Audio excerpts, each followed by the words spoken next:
in January 1991, which was just to pay petrol oil bill for 15 days.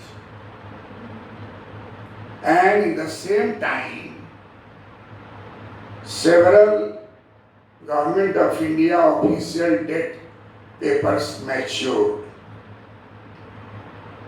And it was the obligation on the part of government to repay it on that such date. This requires a strong will, a strong determination, and fortunately at that time, our Honorable Prime Minister Chandrasekhar ji, our Governor and Deputy Governor, and my teacher Yashwant Sinha ji as a Finance Minister. This was a period of turmoil in the country, and they acted according to the need, and that gold was mortgaged for 46.91 ton. In UPSC, GK, GS, in objective examination, it is a sure question, because this is the situation which will never happen again. That is the classical situation which India faced in 1991. Everywhere there is a rounded figure 47 ton, but actual, I have written the actual amount 46.91 ton. Someone have written 400 dollar million. So such type of objective questions may be from this part, and you are there to check it out in different Google statistics. It is your turn to find it. So Government of India got $400 million by mortgaging, pledging 46.91 tons to the Bank of England and the Bank of Japan. And foreign exchange stock was only 1 billion in January 1991. India struggled to finance its essential import. What was the other reason behind it? That India had to go for reform. We have seen that the scarcity of dollar fund, another imposition of order from the IMF, a structural reform to be performed in the country. And then India struggled to finance it essential. India financially imports, especially oil and fertilizer bill, and repay official debt bill. At the same time, the environment there in Gulf country was not good. Gulf War led to a spike in oil prices. And current account was to be funded by the dollar which we have received from the mortgaging of our gold, $400 million. And then Prime Minister sent a letter, and Prime Minister was backed by Finance Minister Manmohan Singh, that we are going to implement surely economic reform, a structural change. Many things will be changed as per the guideline given by IMF. And then we received first tranche of $755 million dollar from the IMF when PM agreed to a structural reform, and IMF knew that India is rich in gold reserve, So we had not a begging ball in our hand. We got $400 million by mortgage of the 46.91 tons of gold pledging to the Bank of England and Bank of Japan. And then by this strength, when international organizations knew that the inner strength is stronger in India than the feasible forex stock. Forex stock was $1 billion. Nowadays, India had more than $470 billion. From 1 to 470, fluctuations is done. From 1 to 470 for $65 billion. This jump is the success of economic reform which has started in 1991. Everywhere you can write, irrespective of the change in the political parties, ruling parties in the center, there was no impact upon new economic reform. It continued till 2020. Still, several things are being done. So this is the background on which we found that economic reform, the causes of economic reform in 1991 is most important analysis before discussing what are the methods of economic reform.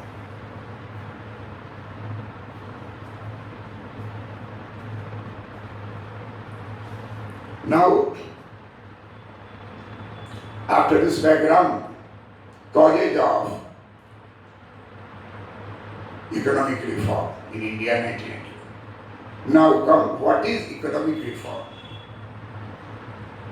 What is economic reform? Economic reform is fundamental change in the economy to increase the capability and capacity of running the economy towards sustainable development. What is economic reform? Those methods of economic activity which were followed by our country. We all know that from 1947 to 1991, there was a controlled economy. There was a mixed economy. But the mixed economy is in the form of like this.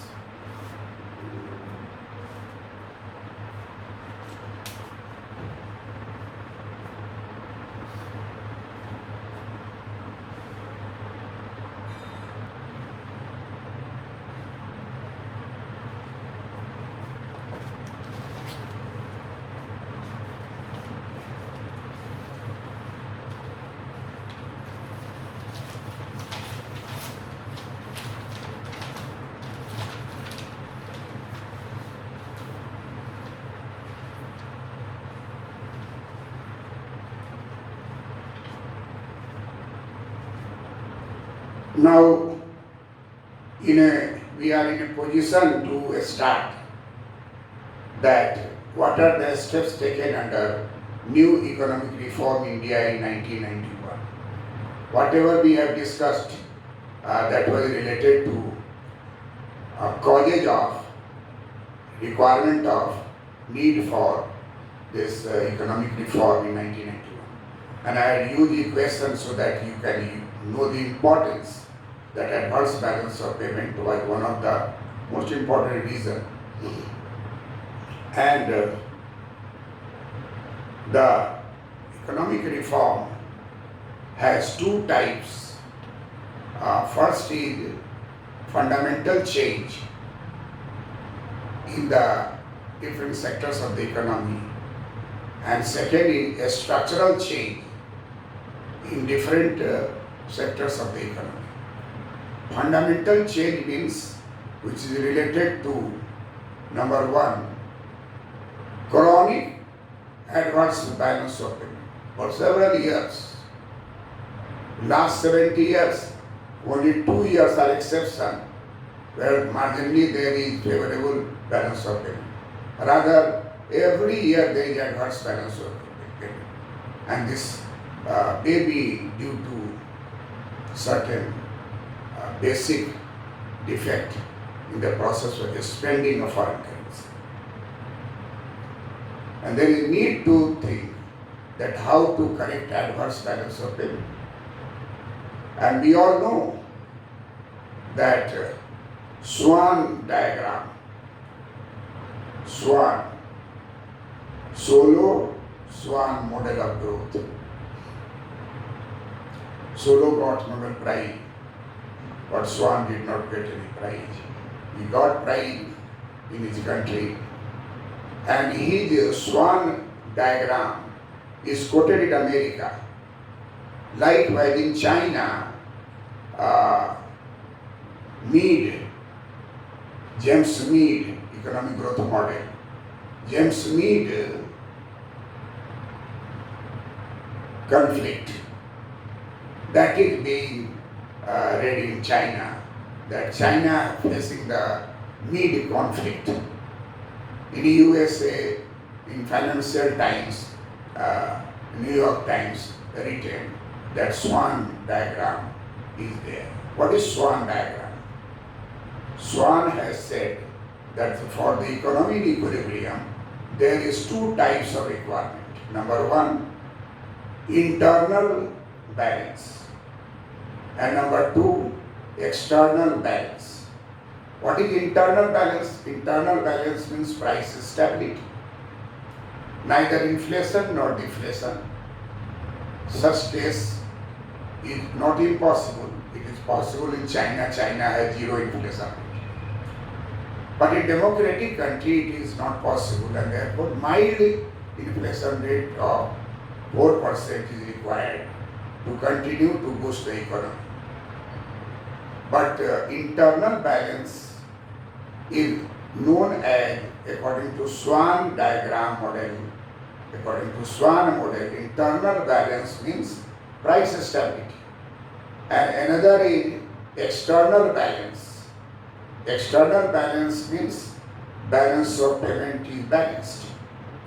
And we have seen in the equations also, RF is equal to PF. This is called Swan model of balancing balance of payment. In a diagram, it is drawn like intersection, and we will have another discussion on Swan diagram in separate class. But I just mentioned you that whenever it is asked that internal balance and external balance, who coined this term? This term is coined by Swan, and Swan said that the first thing is external balance, and for that our first fundamental change related to correction of adverse balance of payment. It can be obtained by a change in the taxes, change in the methods, change in different policy. And another is correction of fiscal deficit. Fiscal deficit is related to borrowing of the country. Borrowing is good if it is within your limit.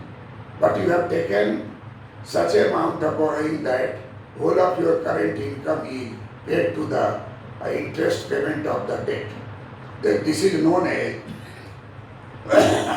debt trap. ऋण जाल, हिंदी में बोलते हैं ऋण जाल, debt, DEBT, debt trap. Debt trap. When your whole earning is paid to the interest payment of the loan you have taken for your big car, flat in a costly place, always traveling in air, residing in 5-star hotels, all luxury, and that is from loan amount. The standard of living of those who have taken loan from the banks. You can see Nirav Modi, their standard of living. And Kingfisher owner is a standard of living. The standard of living is very high. And all these are from loans from the banks. So if you have taken loan and you can repay it, again take loan and repay it, it is good for development. But you have taken such a big amount of loan and not returning it, and therefore its interest obligations on you is more than income you receive in per month. This is called debt trap. If a country is in debt trap, the condition will ruin. If an individual household in debt trap, its condition will ruin. If business houses in debt trap, it is ruined. And therefore, laws should be amended in order to solve the issue. So, what is fiscal deficit? In any interview, you go and they will ask you what is fiscal deficit. What is fiscal deficit? Then you say that budget deficit plus borrowings equal to fiscal deficit.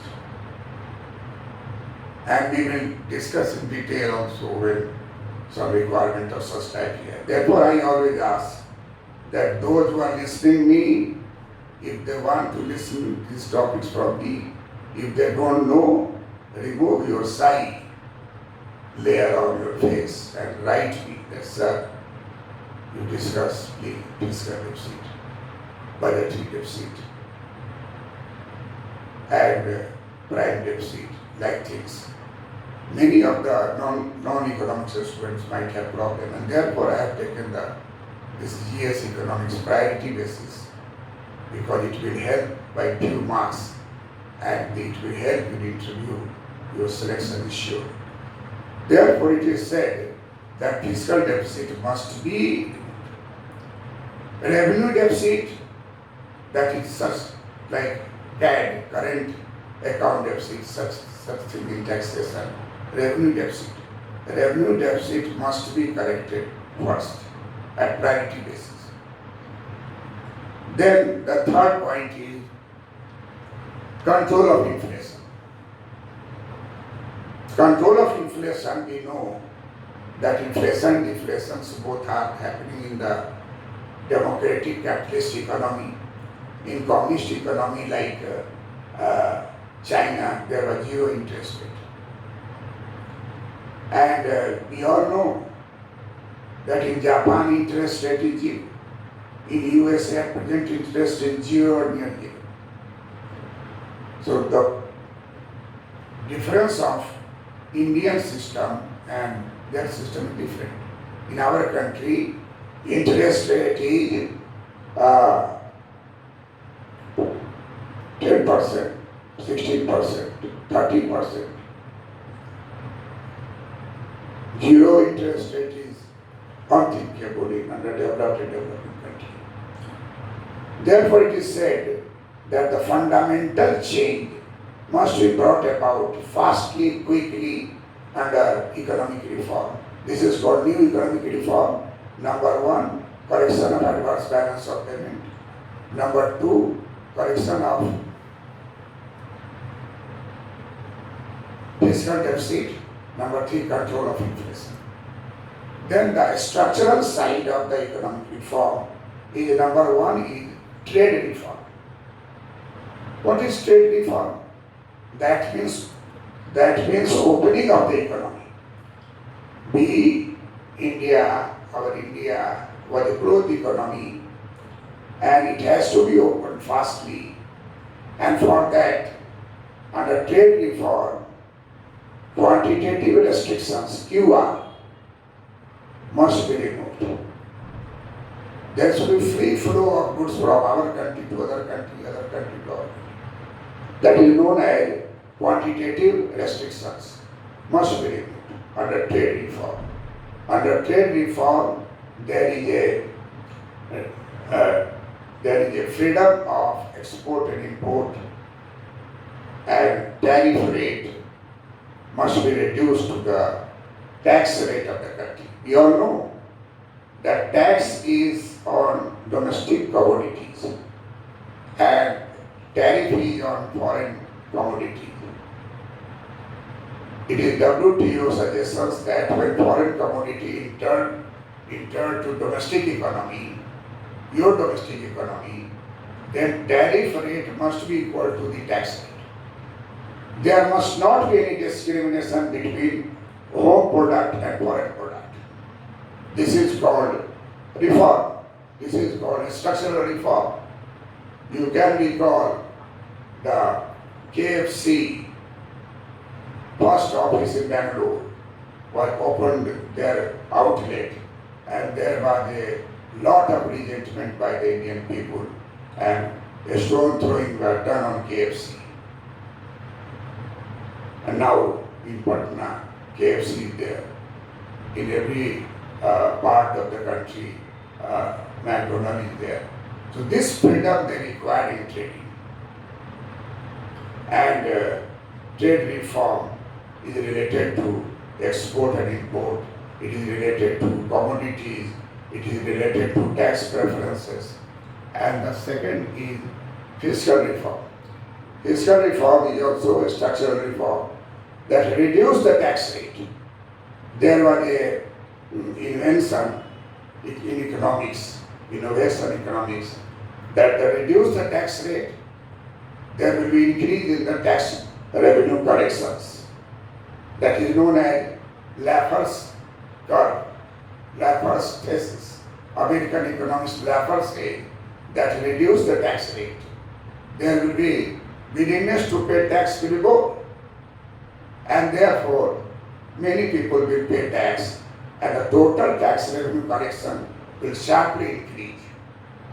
This is called Laffer's thesis of taxation. This is called tax reform.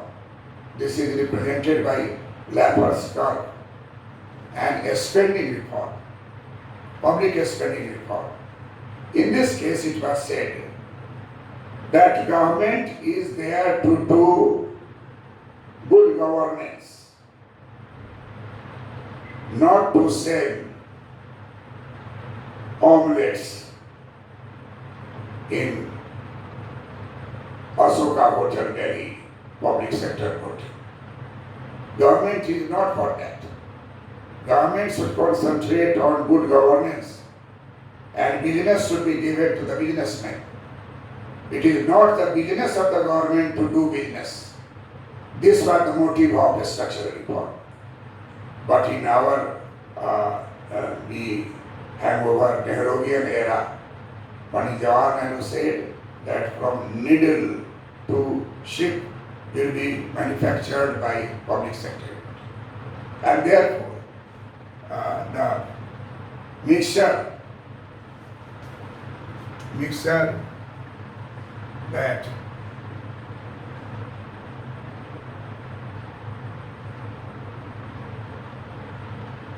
%, 80%.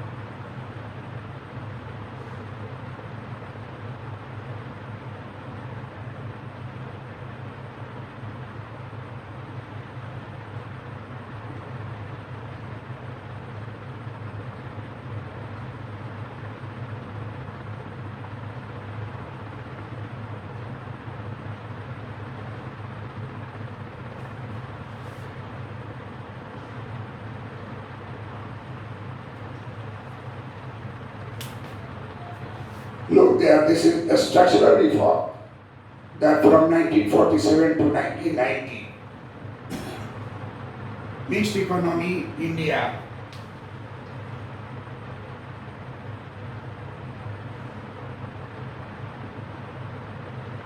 mixed economy India 80% government sector and 20% private sector. This formula created by Pandit Jawaharlal Nehru under the garb of socialistic leaning, socialistic feeling, and in the writing socialistic pattern society will be constructed through the mixed economy. This was one of the factors of slow growth of India and mass poverty and unemployment. Underutilization of public sector machines, underutilization of public sector properties, and ROR, rate of return, is minus. You will be surprised to note that in 1990, there were 246 public sector units under central government. Out of 246, 120 public sector units were under chronic loss since inception. From the starting period they are running under loss, but that is being continued, and that is by cross make-up by others who are having more profit, and all together when you aggregate, then public sector had positive profit. But if you segregate all this, then it was thought that 120 public sector units were always under loss for the last several years, even since inception. So IMF suggested to give it to the private businessmen. Government must stick to governing and good governance, social welfare, not to do businesses like a businessman. Then banking reform. We all know that in India, banking concept was based upon Mahajan banking system, Seth Sahukar system. You can see or you might have seen Mother India film. There is a typical example of Mahajans holding the ornaments of different farmers and not returning a wrong entry of interest rate and etc. It has given a revolutionary step by someone. That is an imaginary thing, but actually this is a practical thing which was happening in our country. And private banks developed. But in 1969, there was nationalization of 14 banks. In 1980, there was nationalization of 6 banks. 20 banks were nationalized. And the pattern of loan distribution were not good. There was emphasis on industrial finance. Finances given to industry were high and finances given to the farmers were low. So this one has to be changed, and therefore banking reforms, insurance reforms were brought about where there is merger of banks, big banks should not be merged with the strong banks. Rather, all the strong banks should be merged to have a big international sized bank. So, banking reform is itself a topic. Insurance reform, there are 2 reports by the government regarding how to develop it. Then came the liberalization. What is liberalization? Liberalization is a term utilized in South, in the Asian, East Asian nations, and got success. Liberalization means that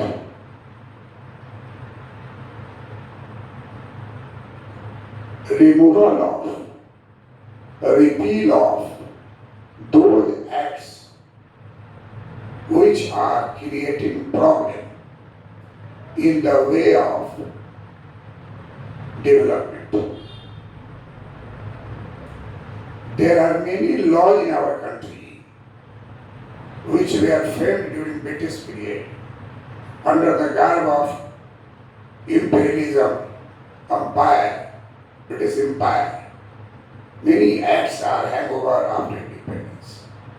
And actually they are a hurdle in the way of progress. And therefore, it was suggested under liberalization that government must identify those acts which are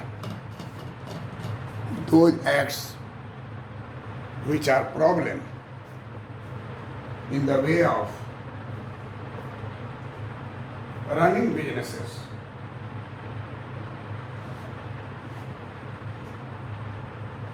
Running businesses. You will be surprised to note that many things came after this liberalization. About 1500 laws are amended by the present government. Some amendments have made these laws useful for the open economy. And the Repeal and Amendment Act 2019 is an act of Parliament of India that repealed 58 acts. 58 acts were repealed. FERA, Foreign Exchange Regulation Act of 1973, amended and repealed. Foreign Exchange Management Act in 1999, it was replaced, it was implemented and FERA will be repealed. So, repealing of the different acts which are creating problem in the way of progress, this is known as liberalization, opening the economy. If there is some hurdle of law while opening your economy towards foreign trade, then that law should be amended, repealed as per requirement. That is known as liberalization. The next term is privatization. What is privatization? In any interview they will ask what is the difference between liberalization and privatization. Privatization means public sector corporations. Their 100% shares are with central government of India.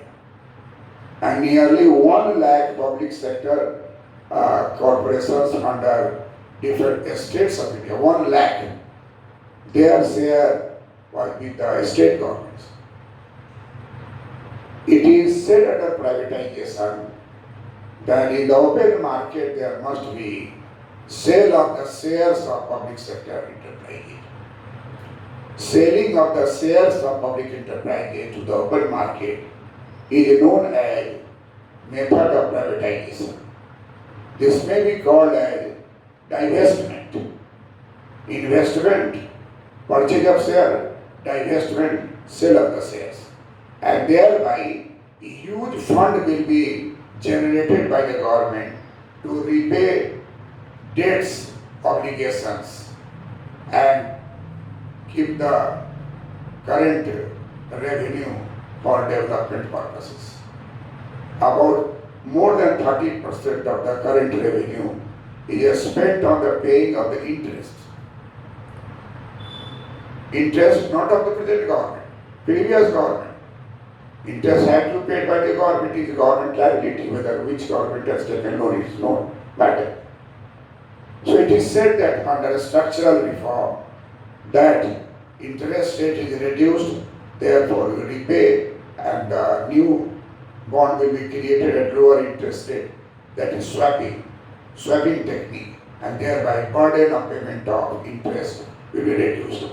Privatization means 100 share, 100%, then it is public sector enterprise. If 49% share are sold, even then government will be the owner in the sense of governance, because 51% share will be with the government. But it is said that minimum 26% of the total share of any public enterprise are to be sold to the private entrepreneurs, private businessmen, investors. 26% is the minimum limit, because this 26% makes them capable, private investors, to call general meeting to discuss things which are required for development of the public sector. That is under privatizations. You can see all banks, Allahabad Bank, Canara Bank, many banks, Dena Bank, their 47% shares are sold to the private parties, private investors. Even then it is a nationalized bank.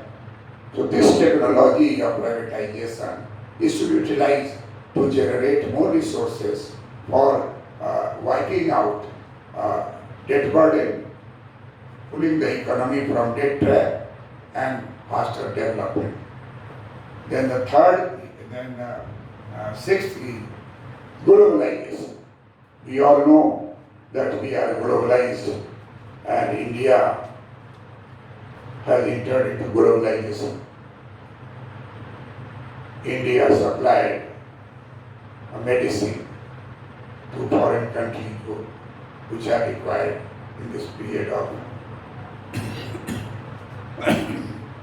COVID-19. India is importing many things from a foreign country for running the economy. They are dependent upon petrol, oil. 84% petrol are imported to run India. 84% of petrol run by import, and its payment in dollar is a huge challenge towards attaining the balance of payment balance. Adversity of balance of payment is not because of food grains, as in earlier 1947, 50, 51, we had imported 60% of food grains. Only 40% food grains were available in our country produced by the farmers. That we have succeeded through the Green Revolution. We may succeed but this problem also through the solar energy, through the hydro energy, if in such directions work is done. But how to pay 84% petrol price, which is being hiked, which is being lower and higher international market. Only 16% petrol are produced in our country. Therefore, this is also one of the methods to think that how to rationalize our spending of foreign currency on petrol. You see, in this lockdown time, the utilization of petrol has been very low. Certainly, it would reflect in the saving of dollar. But this is a short-term measure. We have to do alternative sources of petrol to get this. And solar energy, hydro energy, such type of things are in process. So globalization is a system in which there is free transfer of the capital from one country to the other country. There is free transfer of the technology from one country to another country. But except labor force cannot be transported. It is banned. But commodities, services, technology, which are free flow from different nations, is considered to be globalization. Patna, where I live, and Yashwant Sinha, a finance minister, has come back to Patna to live. It is new. There were only few thousand flyers in the airport.